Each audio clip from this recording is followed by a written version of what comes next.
సొంత ఖర్చుతోని ఒక పులిహార ప్యాకెట్ కూడా చేయించి వరద బాధితులకి ఇవ్వలేని జగన్మోహన్ రెడ్డి ఈరోజు ఎక్కడో బెంగళూరులో కూర్చొని లిటరల్లీ చెప్పాలంటే పులిహోర కబుర్లు మాట్లాడుతున్నాడు. సారీ, నేను ఎందుకంటే మాట్లాడుతున్నానంటే ఇంత జరుగుతుంది, ప్రపంచం అంతా చూస్తుంది, ప్రజలందరూ బయటికి వెళ్తే ఎస్ మాకు ఇది జరిగింది, మాకు ఇది అందింది అని చెప్తున్నారు, దాతలందరూ ముందుకు వస్తున్నారు. సిగ్గుపడాలి. చిన్న పిల్లలు వాళ్ళకి కిడ్నీ బ్యాంక్స్ తీసుకొచ్చుకొని ఇది కూడా మేము ఇస్తామని చెప్పి సీఎం గారి దగ్గరికి వచ్చి వాళ్ళు ఇస్తున్నారు. కొంతమంది పిల్లలైతే చదువుకున్న పిల్లలైతే వాళ్ళ పాకెట్ మనీని తీసుకొచ్చి వరద సహాయ ప్రాంతాల్లో ఉన్న వాళ్ళందరికీ కూడా ఇవ్వాలని చెప్పి ఆలోచన చేశారు. కానీ ఇవన్నీ పక్కన పెట్టేసి ఎక్కడో బెంగళూరులో కూర్చొని ఈరోజు ప్రభుత్వం మీద బురద జల్లే పరిస్థితి ఈరోజు కనిపిస్తూ ఉంది. అరే ఎక్కడో బెంగళూరులో కూర్చోవడం అన్నది కూడా కాకతాళీయమే. ఎందుకంటే ఈయనకి నిజంగా పాస్పోర్ట్ ఇచ్చుంటే ఈ టైంకి లండన్లో కూర్చునేవాడు. ఈ టైంకి లండన్లో కూర్చోవలసిన మనిషి పాస్పోర్ట్ ఇవ్వలేదు, పాస్పోర్ట్ అవ్వలేదు కాబట్టి బెంగళూరులోకి వెళ్ళి కూర్చొని అక్కడి నుంచి విమర్శలు చేయడం, ట్వీట్లు పెట్టడం. అరే నువ్వు 2 రోజుల అంటే మహా అయితే ఈ 9 రోజుల వరద ఉన్న ఈ విజయవాడ సిటీలో 20 నిమిషాలు గడిపాడు జగన్మోహన్ రెడ్డి కరెక్ట్గా చూసుకుంటే. ఒకరోజు ఒక 10 నిమిషాలు, ఇంకొక రోజు ఒక 10 నిమిషాలు. కానీ ఈరోజు గౌరవ ముఖ్యమంత్రి చంద్రబాబు నాయుడు గారు అలా కాదే, ఉదయము సాయంత్రము కూడా వెళ్ళటమే కాదు, వాళ్ళందరూ కూడా ఎలా ఉన్నారు, ఏం చేస్తున్నారు అనేది చాలా క్లియర్గా కనుక్కొని సాయంత్రం మళ్ళీ మీ అందరికీ కూడా బ్రీఫ్ ఇచ్చి ఇక్కడ మళ్ళీ అఫీషియల్స్ అందరితో పాటు మీటింగ్ ఏర్పాటు చేసుకొని వాళ్ళతో క్లియర్గా ఎలా జరుగుతుంది. ఏ మంత్రి అండి ఈ రోజు వరకు ఒక బ్రీచ్ని క్లోజ్ చేయడానికి ఇన్ని రోజులు ఒక మంత్రి అక్కడ 3 రోజులు 4 రోజులు కూర్చున్న సందర్భం ఉందా? ఈరోజు గౌరవ ముఖ్యమంత్రి గారి ఆదేశాల మేరకు నిమ్మల రామానాయుడు గారు వెళ్ళి బుడమేరు ఆ బ్రీచ్ని క్లోజ్ చేయడానికి 3 రోజులుగా నిద్రాహారాలు మాని వానలో తడుస్తూ అక్కడే కూర్చున్నారే. ఇవన్నీ ఎందుకు కనిపించట్లేదు ప్రతిపక్షాల వాళ్ళకి? ఇవన్నీ ఎందుకు అసలు వినిపించట్లేదు ప్రతిపక్షాల వాళ్ళకి? కనీసం ఏదో రకంగా బురద జల్లాలి అని ఒకే ఒక పరిస్థితుల్లోని పేటీఎం బ్యాచ్ని దింపి సాక్షి ఛానల్ని పట్టుకొని నోటుకు వచ్చినట్టు మాట్లాడడం తప్పించి ఏమీ వాళ్ళు చేసే పరిస్థితి అయితే కనిపించట్లే. ఒకటైతే క్లియర్గా ఉన్నాను, ప్రజలందరూ కూడా ఇప్పుడు ఎన్డీఏ పక్షాలు ఉన్నారు, ఎన్డీఏ నాయకులందరూ కూడా ఈరోజు ముందుకు వచ్చి సేవా కార్యక్రమాల్లో పాల్పంచుకుంటున్నారు. రేపటి నుంచి కూడా ఎన్యూమరేషన్ కూడా స్టార్ట్ అవుతుంది. ఎన్యూమరేషన్లో కూడా ప్రజలందరూ కూడా సహకరించాల్సిందిగా ప్రజలందరికీ కూడా నేను కోరుకుంటున్నా. ఎన్యూమరేషన్ స్టార్ట్ అయిన తర్వాత వాళ్ళకి ఎలాగ రిలీఫ్ ఇవ్వాలనేది కూడా ఆలోచన చేసుకుని రిలీఫ్ కూడా ఇస్తాం.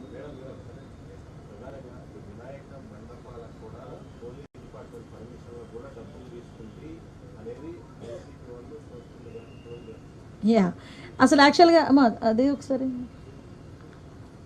యాక్చువల్గా ఇక్కడ మీకు ఒక విషయం చెప్పాలండి. ఇది జీవో 2022లో అంటే వైఎస్ఆర్సీపీ గవర్నమెంట్లో ఉండేటప్పుడు ఈ జీవో ఇష్యూ చేశారు. అయితే విషయం ఏమైందంటే కరెక్ట్గా 15 డేస్ బ్యాక్ 20 డేస్ బ్యాక్ మాకు అన్నీ కలిపి ఒకే పోర్టల్లో అంటే సింగిల్ విండో విధానం తీసుకొచ్చి ఆ సింగిల్ విండో విధానంలోని ఇప్పుడు మన electrical department permission, R&B permission, panchayat municipality permission, police permission, electricity permission, ఈ 5 పర్మిషన్స్ డెఫినెట్గా మనకి వినాయక మండపం పెట్టాలంటే ఉండాలి. ఇంతకుముందు ఏం చేసేవారంటే ఒక్కొక్కరు ఒక్కొక్క దగ్గరికి వెళ్ళి పర్మిషన్స్ తీసుకునేవారు. మేము అలా కాకుండా ఒక జాయింట్ ఇన్స్పెక్షన్ పెట్టి ఒక జాయింట్ సింగిల్ విండో విధానం పెట్టాం. అయితే ఆ రోజు ఏం చేశారంటే ఇదే జీవోని నాకు డిపార్ట్మెంట్ వాళ్ళు తీసుకొచ్చి ఇచ్చారు. ఇస్తే నేను యాస్ట్రీస్గా ఈ జీవోలోని ఏదైతే ఉందో మేము దాన్ని చెప్పడం జరిగింది. అయితే ఈ విషయం తెలుసుకున్న వెంటనే గౌరవ సీఎం గారికి విజ్ఞప్తులు వచ్చినాయి. గౌరవ సీఎం గారు కూడా దీని విషయం మీద మమ్మల్ని అడిగిన వెంటనే సార్ ఇలా జరిగింది, ఇలా జీవో ఉంది అంటే ఇమ్మీడియట్గా ఆపండి, ఎవరు కూడా రూపాయి కూడా కలెక్ట్ చేయొద్దు. ఎస్పెషల్లీ ప్రతి సౌండ్ సిస్టమ్కి మనకి ఏదైనా మనం సౌండ్ సిస్టమ్ పెట్టామంటే దానికి పర్టికులర్గా మైక్కి పర్మిషన్ తీసుకోవడానికి 100 రూపాయలు తీసుకుంటారు డిపార్ట్మెంట్ వాళ్ళు కూడా. అది కూడా తీసుకోవద్దు వినాయక చవితులకి అని చెప్పి చాలా క్లియర్గా 10 రోజుల క్రితమే ఈ విషయం చెప్పడం జరిగింది.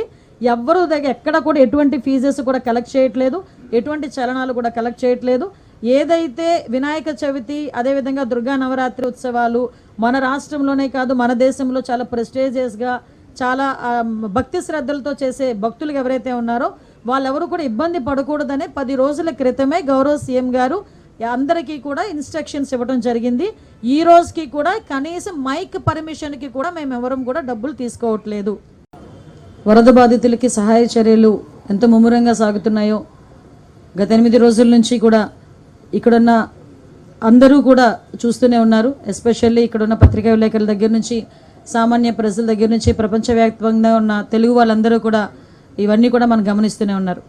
ఈ రోజుకి కూడా సహాయక చర్యల్లో ఎటువంటి ఇబ్బంది రాకూడదు.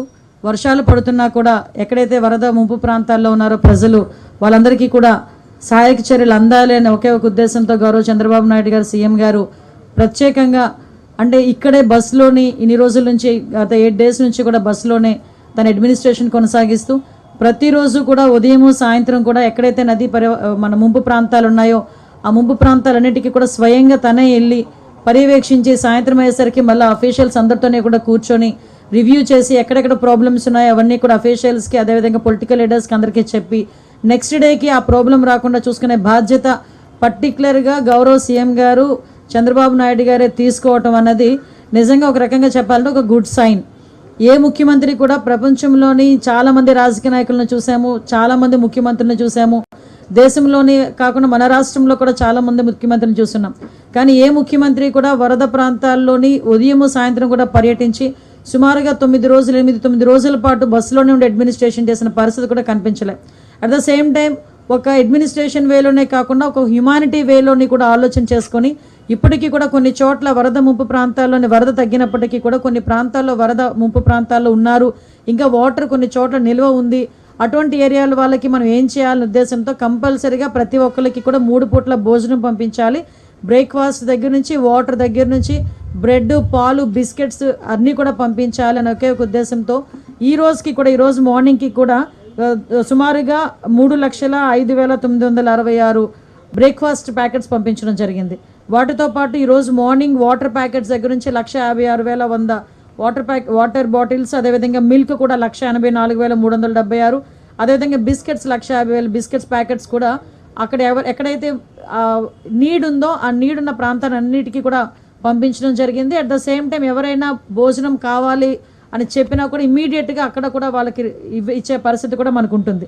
అదేవిధంగా ఎవరికి కూడా ఇబ్బంది లేకుండా ఈ టైంలో ధరల పెరుగుదల నియంత్రణ చేయడానికి పర్టికులర్గా వెజిటబుల్స్ని కూడా కాస్ట్ సింప్లిఫై చేసి అవి కూడా ప్రత్యేకంగా బజార్లు ఏర్పాటు చేసి అక్కడ కూడా నియర్ బై వెజిటబుల్స్ కూడా సేల్ చేయడం జరిగింది. సుమారుగా నిన్న చూస్తే 163 స్టోర్స్లో 105,377 కేజీల వెజిటబుల్స్ కూడా సేల్ అయినాయి.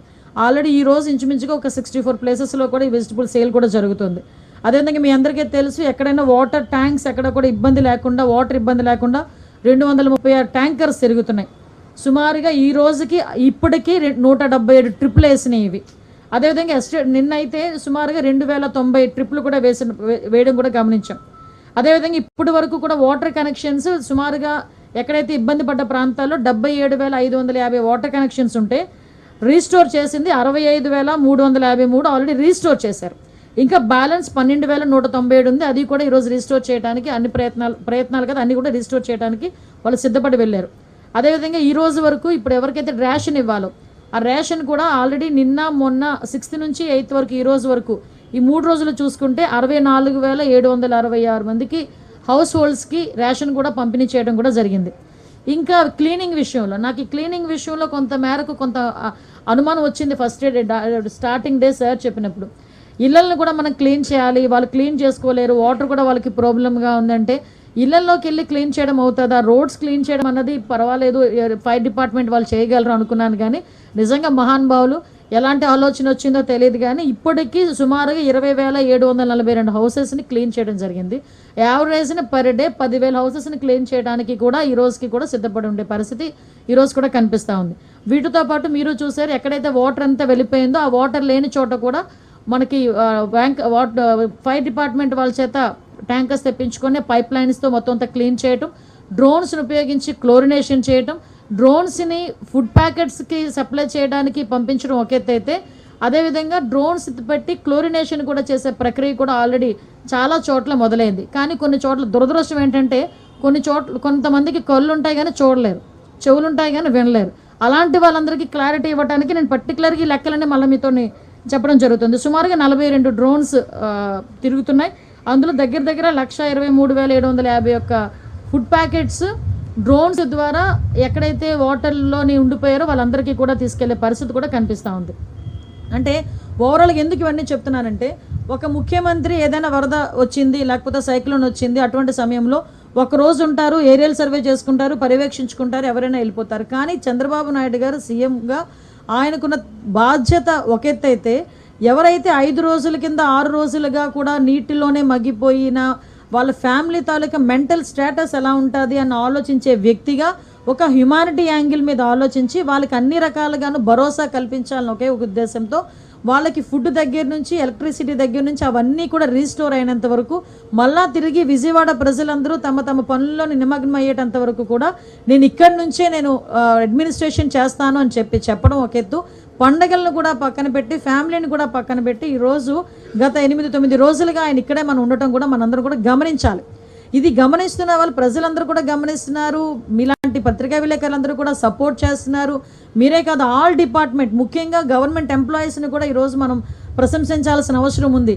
పోలీస్ డిపార్ట్మెంట్ దగ్గర నుంచి అన్ని డిపార్ట్మెంట్ వాళ్ళు కూడా ఈరోజు విజయవాడ సెంట్రిక్గా చేసుకొని అన్ని సహాయక కార్యక్రమాల్లోని పాల్గొనే కార్యక్రమం ఒక ఎత్తైతే, సీనియర్ ఐఏఎస్ ఆఫీసర్లు కూడా కూర్చొని ఈరోజు ఒక్కొక్క వార్డు తీసుకొని వాళ్ళు పర్యవేక్షించి వాళ్ళు డైరెక్ట్గా ఫీల్డ్ మీద దిగి ఒక్కొక్క ఇంటికి తీసుకెళ్ళి రేషన్ ఇచ్చే పరిస్థితి కూడా కనిపిస్తూ ఉంది. ఇన్ని జరుగుతున్నా కూడా సొంత ఖర్చుతోని ఒక పులిహార ప్యాకెట్ కూడా చేయించి వరద బాధితులకి ఇవ్వలేని జగన్మోహన్ రెడ్డి ఈరోజు ఎక్కడో బెంగళూరులో కూర్చొని లిటరల్లీ చెప్పాలంటే పులిహోర కబుర్లు మాట్లాడుతున్నాడు. సారీ, నేను ఎందుకంటే మాట్లాడుతున్నాను